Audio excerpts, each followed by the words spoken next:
মাশাআল্লাহ, শায়েখ আব্দুর রাজ্জাক বিন ইউসুফ হাফিজাহুল্লাহ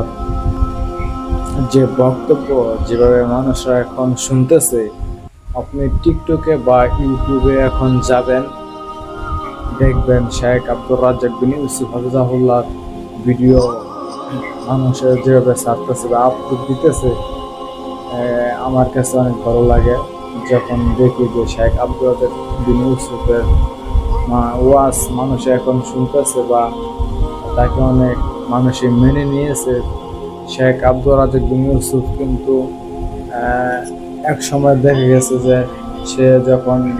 মাঠে বক্তব্য দিত, তখন দেখা যেত আহ, মানুষরা এগুলো বক্তব্য শুনতে পারতো না, যে সে যে বক্তব্যগুলো দিয়ে থাকে যেরকম খুব হুঙ্কার